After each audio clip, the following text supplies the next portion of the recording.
John Paul and Catherine, na makasama kayo sa paggawa nila na napakahalagang pagtatalaga na ito. At ang tunay na kahulugan ng pagtatalagang ito ay pagkuha ng ibang tao. Kalakip lahat ng kanilang kalakasan o kahinaan upang maging kaibigan, kasama ng mangingibig at katuwang sa buhay. Sa lahat ng napakaraming pagpapala na ating natatanggap sa buhay na ito, ang pag-iisang dibdib ng isang lalaki at ng isang babae ang isa sa pinakamahalaga. Kaya palakpakan po natin ang Panginoon sa hapong ito at tayo po'y sumandali yumuko at manalangin. Dakilang Diyos na nagpabanal sa estado ng matrimonya na kumakatawan sa espiritual na pag-aasawa sa pamagitan ni Kristo at kanyang iglesia. Pagpalain po ninyo ang inyong mga lingkod sa kanilang paggawa ng pagtatalaga sa isa't isa, sa iyong harapan, sa kanilang paghayo sa panibagong antas ng pag-ibig sa isa't isa. Ikaw po ang magpuspo sa kanilang puso ng pag-ibig, karangalan, karunungan, at tunay na pagiging makadiyos sa pamagitan ni Jesucristo na aming Panginoon. Amen. Palakpakan po natin muli ang Panginoon. Hallelujah. Pwede tayo umupo. Praise the Lord. Bago tayo dumako sa formal na seremonya ng kasal, dadako sa kanilang pagkasal sa kanilang dalawa, ay may tanong lang po ko sa inyo sa oras na ito. Mayroon bang tutol? Hallelujah, sa kasalan dalawang ito, pakitas ang kamay at lumapit sa harap at magpaliwanag. Mayroon ba bang tutol? Wala. Kung wala naman, hallelujah, tumahimik lamang po tayo at makinig. Sino po nagbigay pahintulot na ikasal si Catherine kay John Paul? Ang kanyang mga magulang.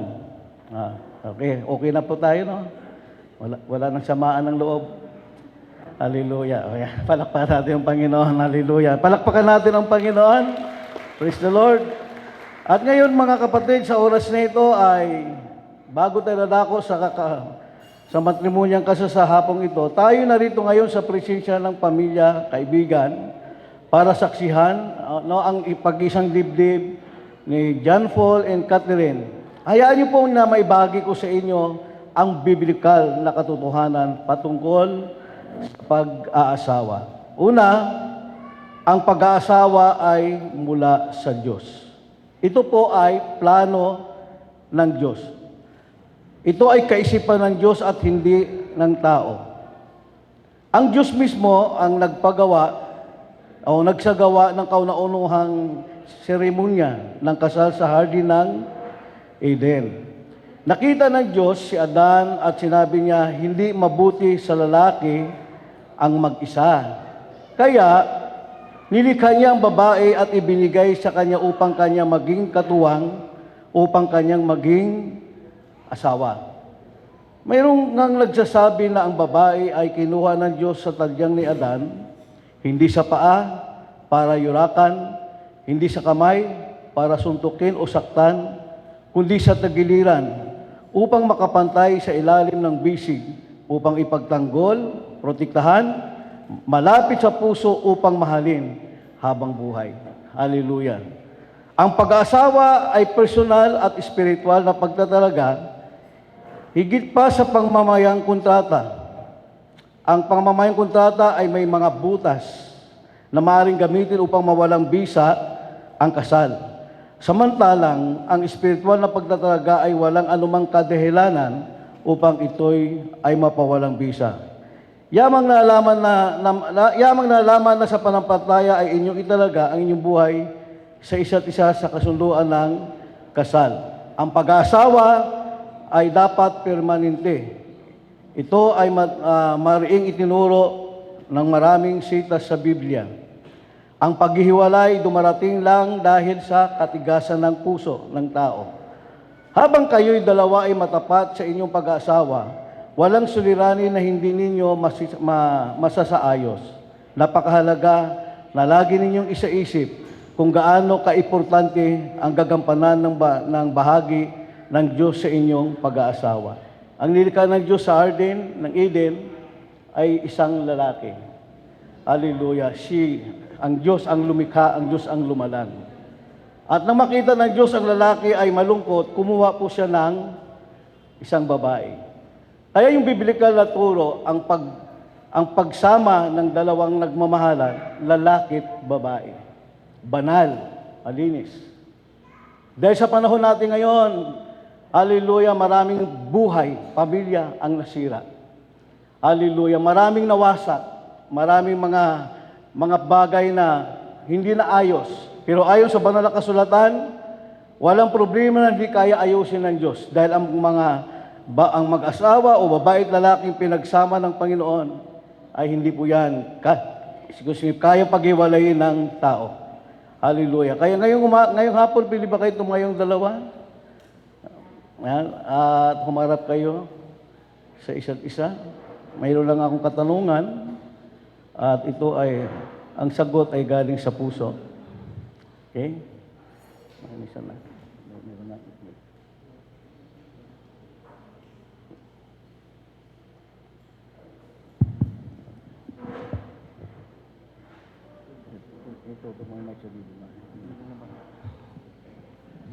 John Paul, nangangako ka ba kay Catherine sa harapan ng iyong mga mahal sa buhay, kaibigan, na itatalaga mo sa kanya ang iyong pag-ibig? Pararangalan siya at sasamahan siya sa mga pagbabagong hamon na harapin sa buhay. Na iyo siya ingatan at patatagin ang pag-ibig ninyo sa isa't isa habang kayo'y nabubuhay. Opo. Para mahina. Opo, Pastor. Yeah. Palakpakan natin ang Panginoon.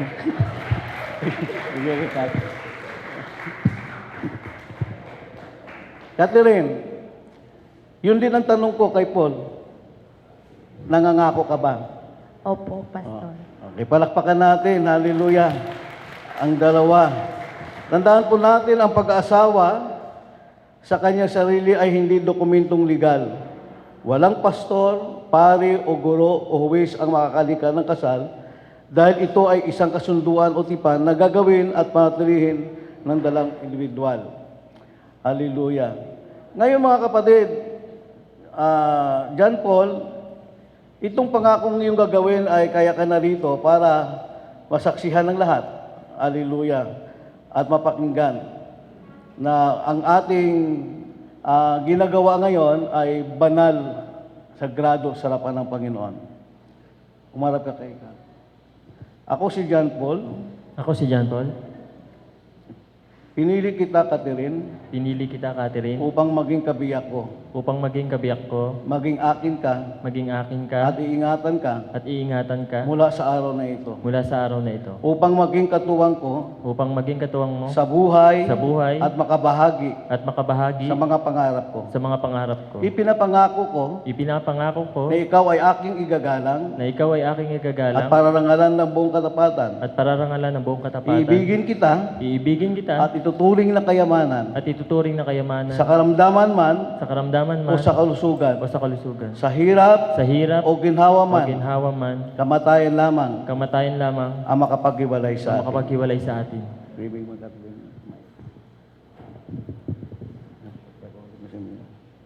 Ako si Catherine, Ako si Catherine. pinili kita John Paul Pinili kita, John Paul, upang maging asawa ko, upang maging asawa upang ko, maging akin. upang maging akin, Iingatan ka iingatan mula ka sa araw na ito. mula sa araw na ito, Upang maging katuwang ko upang maging katawang sa ko buhay at makabahagi sa buhay at makabahagi sa mga pangarap ko. sa mga pangarap. Ipinapangako ko Pinapangako ko na ikaw ay aking igagalang na ikaw ay aking igagalang para rangalan pararangalan ng buong katapatan. ng buong katapat. Iibigin kita Iibigin at kita ituturing na kayamanan at ituturing na sa karamdaman kayamanan man o sa kalusugan, sa kahirapan man o sa kalusugan, hirap o sa ginhawa sa man, hirap o ginhawa man, kamatayan lamang kamatayan lamang ang makapaghiwalay sa atin. ang makapaghiwalay sa atin.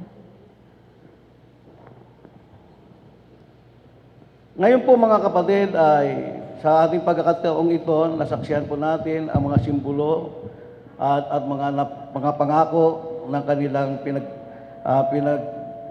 pinangako sa isa't isa sa gabing ito. Kaya tinatawagan ko po yung may hawak ng singsing na lumapit po sa harap.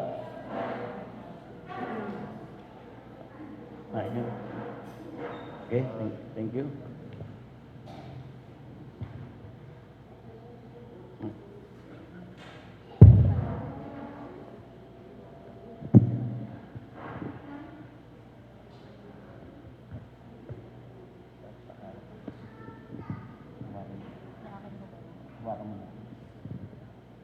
Mga kapatid, mga kaibigan, mga mahal natin sa buhay ngayong gabi, ang singsing na ito ay bilog. Hallelujah. Ang ibig sabihin, walang katapusan. Hallelujah. At ang singsing na ito, mga kapatid, kung bakit po sa pagsisingan siya inilalagay, kasi ito lang po ang may koneksyon, may kontak o patungkol sa ating puso. Kaya ito ay napakahalaga. Dahil ang singsing na ito ay nagpapakita ng ating katapatan. Nagpapakita ito ng katatagan na ang ibig sabihin ay kanilang pagmamahalan ay walang katapusan. Kagaya ng sinabi natin kanina, kamatayan lamang ang makapag-iwalay sa atin.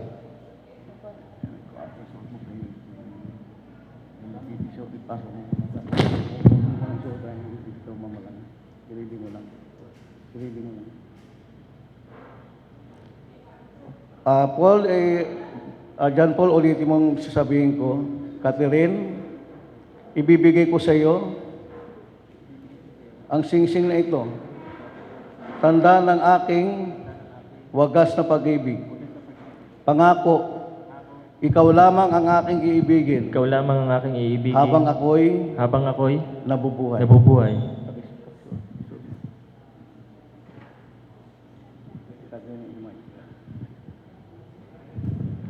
John Paul, ibibigay ko sa iyo ang singsing na ito, tanda ng aking wagas na pag-ibig, at pangako, na ikaw lamang ang aking iibigin, mamahalin, habang ako'y nabubuhay.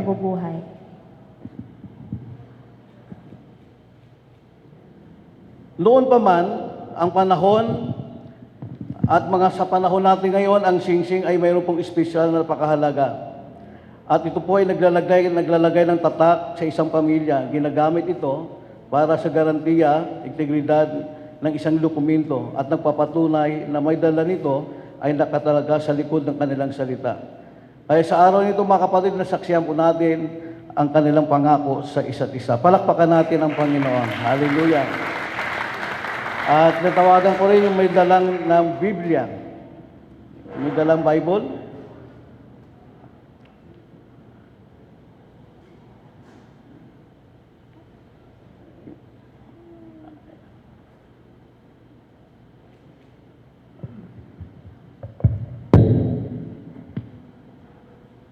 Thank you.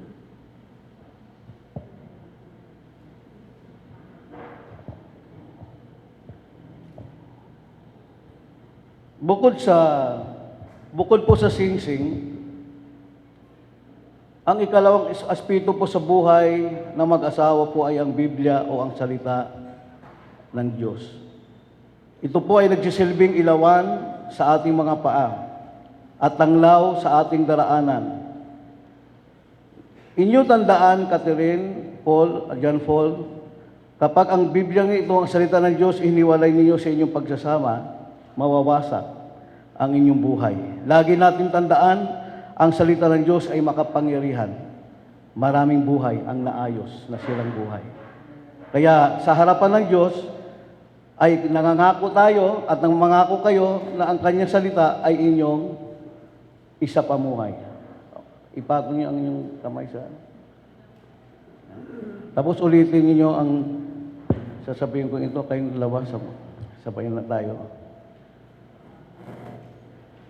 Ikaw, John Paul, nangangako ka ba na iyong susundin, ipamumuhay ang salita ng Diyos habang ikaw ay nabubuhay. Opo. At ikaw din, Catherine, nangangako ka pa rin man ang salita ng Diyos, iyong ipamumuhay, ito ay iyong susundin habang ikaw ay nabubuhay. Palakpakan po natin. Hallelujah. Ang Panginoon. Amen. Sa iyong abay, pati itong sisig, ang mga tao.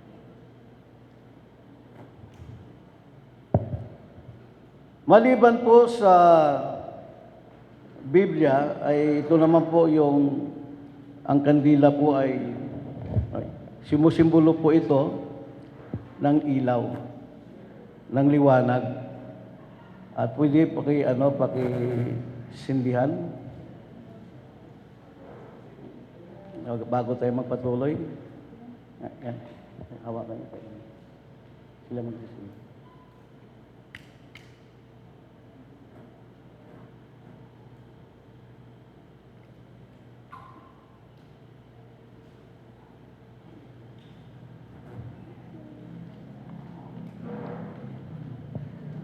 Ang sabi po sa banal na kasulatan, sinabi ng Panginoon sa John chapter 8 verse 12, sabi niya, ako ang ilaw ng sanlibutan. Ang sino man sumusunod sa akin ay hindi po lalakad sa kadiliman, kundi magkaroon ng ilaw at kabuhayan. Kaya ang kandilang yan, mga kapatid, simusimbolo po ng maliwanag na buhay. Kumakatawan ang kandila sa pagkakaisa. Hallelujah, ni John Paul at Catherine, na magkasamang ipinapahayag na si Jesus ang ilaw ng kanilang buhay, ang ilaw ng sanlibutan. At ang kandila ay magkabilang tabi at ito ay hawak nila sa isa't isa. Ngayon hawak ninyo ang dalawang kandila na nasindihan. Ang bawat kandila ay kumakatawan sa inyong buhay bilang isang individual. Bawat isa sa inyo ay tumatahak sa sarili ninyong layunin sa buhay. Subalit, sa araw na ito, inyong itinalaga sa isa't isa na kayo ay bubuo ng isang layunin sa buhay bilang mag-asawa. Sa pagsindi ninyo sa kandila ng pagkakaisa ay inyong kinakatawan ang paglikha ng isang bagong pamilya at panibuklod ng pagmamahalan. Sabay yung isang ganyan. Sabay na.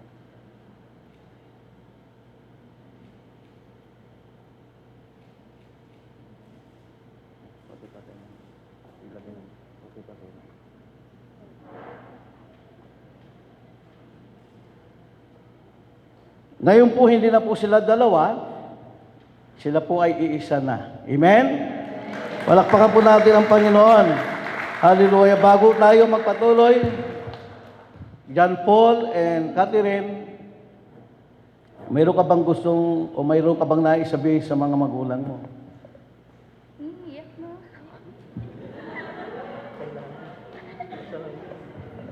Mauna na yung luha ko, Pastor.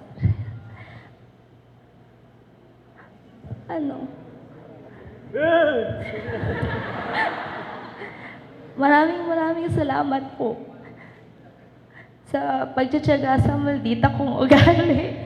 Mahal na mahal ko kayong dalawa.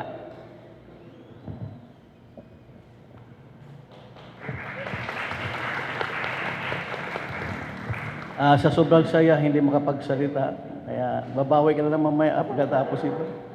Ikaw naman, John Paul, ano ang mensahe mo sa nanay at tatay mo? Salamat po muli, Ma, Pa, sa buhay nyo na... Hello!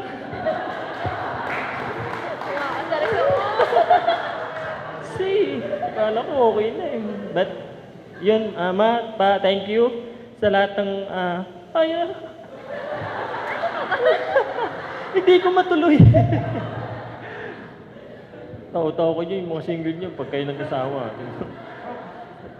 Salamat po sa lahat, salamat sa...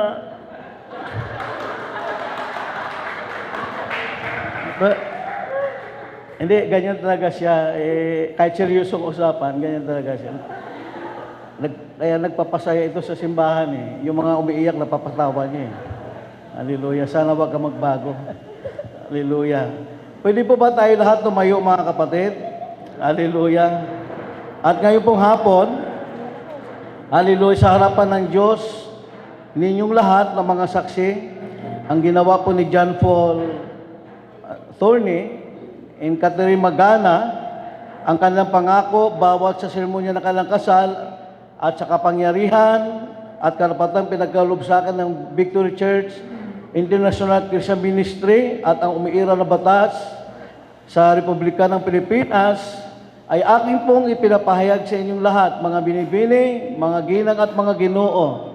Ibinibilang kong isang malaking karangalan at may pakilala sa inyo sina Ginoong at Ginang John Paul and Catherine, sila po ay mag-asawa na. Mabuhay ang bagong kasal! Ngayon, pwede mo na siyang halikan ng mahabang halik.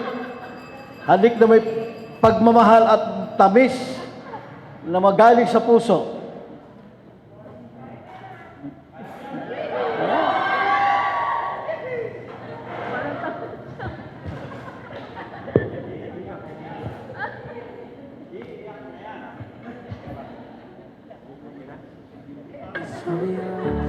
Always in forever, till they couldn't go down. Always for forever. Wanna be with you for the rest of my days. I promise I'll love you forever and ever. Congratulations! Amen! From this Isa pa, more pa, isa pa. that you need, I won't let anyone or anything come between you and me. This love we got is deeper than oceans. My heart is yours and you know me. Okay, palakpakan natin ang Panginoon. Hallelujah. Just not for my heart. Congratulations. Bago tayo umupo, bago po tayo umupo, mga mahal sa buhay, mayroon lang po kong iiwan saglit kahit may kling minsay. Lagi po natin tandaan, ang buhay po natin parang bulaklak. Kapag ito ay buhay at sariwa, maganda tingnan. Pero kapag ito ay nalanta, wala nang bango, wala nang pakinabang. Ganyan po ang buhay natin. Hallelujah. Dito sa mundo, temporary lang po tayo. Lagi nating tandaan, mayroon tayong second life. Mayroon tayong ikalawang buhay. Gaano ka man kasikat, gaano ka man katanya, gaano ka man kayaman, ang kamatayan, hindi po natin matatakasan. Sapagkat yan ang dahilan kung bakit si Jesus Christ iniwan po ang langit, bumaba sa lupa, nangaral ng salita ng Panginoon. Nangaral siya ng